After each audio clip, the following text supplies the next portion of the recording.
ꯇꯥꯔꯤꯕ꯭ꯔꯥ ꯑꯩ ꯊꯕꯛ ꯑꯃ ꯆꯠꯂꯨꯈꯤꯒꯦ ꯑꯩꯅ ꯍꯜꯂꯛꯄꯗ ꯆꯥꯛ ꯂꯣꯏꯔꯒꯗꯕꯅꯤ ꯈꯪꯂꯕ꯭ꯔꯥ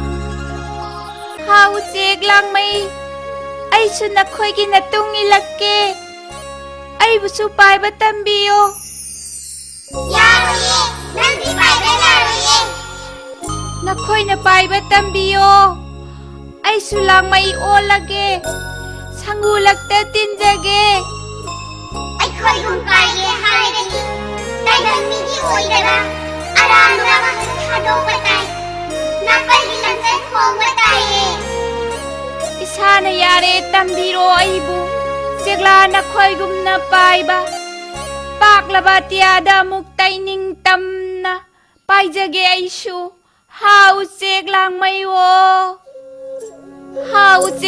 मइवो आइसु नखोइगी Natung इल्लगे ngasi kauwa nong sidagi nakhoina chatpa maphamda aisu tung illage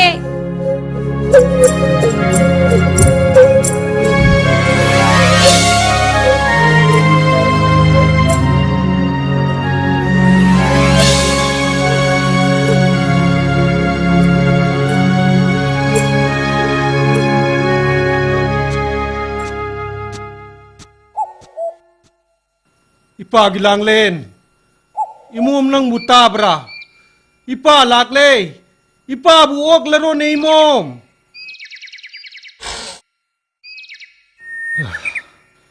Ish, ni hektai da. Imagi pari.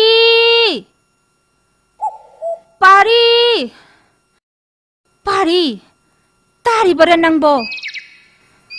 Napala e tholo o. Nangi panthaw halakle. Lawo tholo o. Paria. Nasi di udena.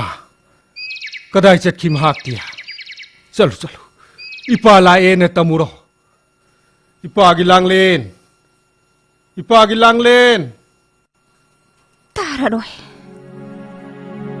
Tararoy. Kawiruran.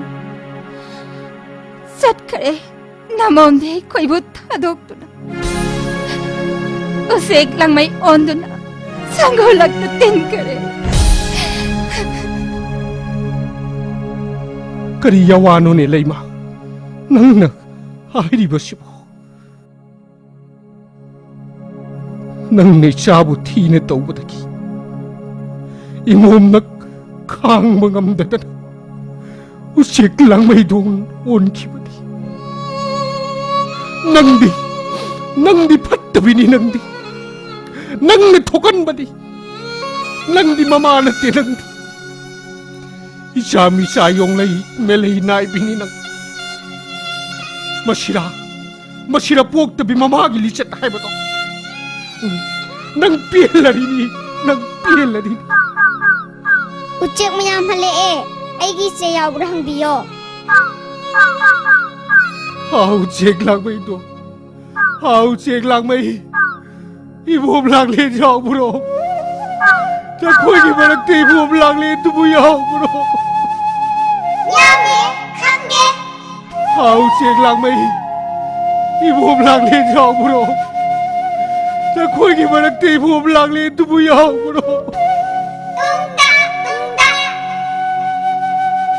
Imom, ipa lakle, ipa na kau batarabadi, ipa hagi pambom masida tuang la kulau na ipa bunung sidrabra na imom. Naduning tau na nang buhang liye, imom nang buhalakko na yamuk tadi ipa ginagda halakot.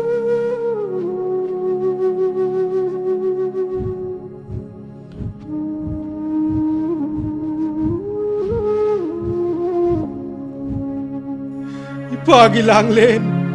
Kari pen dabalay do na nang naipabot thadok to na ucek lang may undo na chat panone.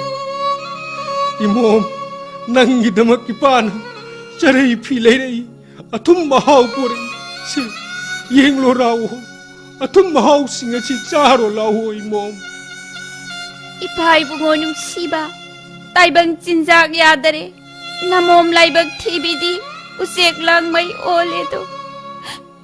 Hayeng mapok amada, ipagi thagal phangjage, kanada suwaraw de namom chatsarage, sanggulak tatin krage.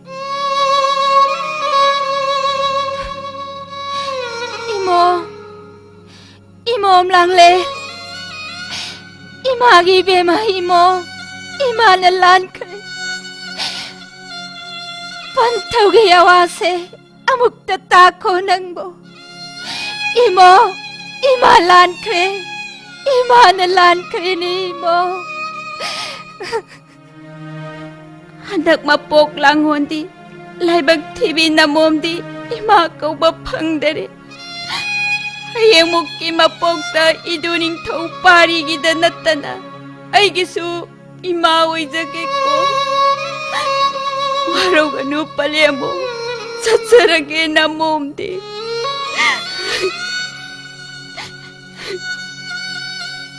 Ipagi lang len. Ipagi pamum taksida nangbo. Amuk tapaw batong laroy drane.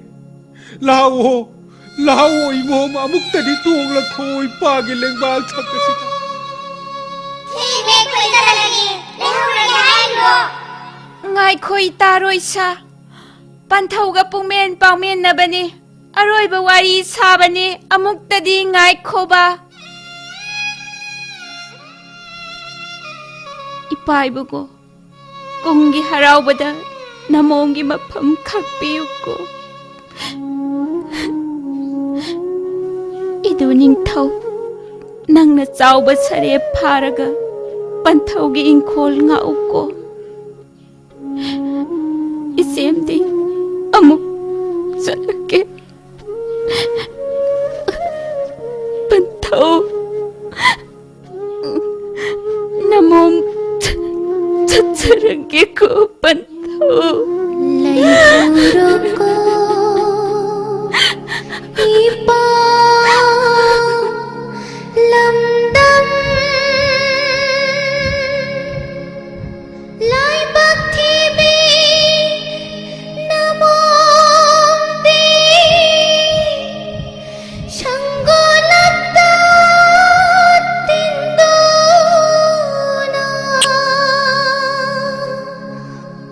mapok siya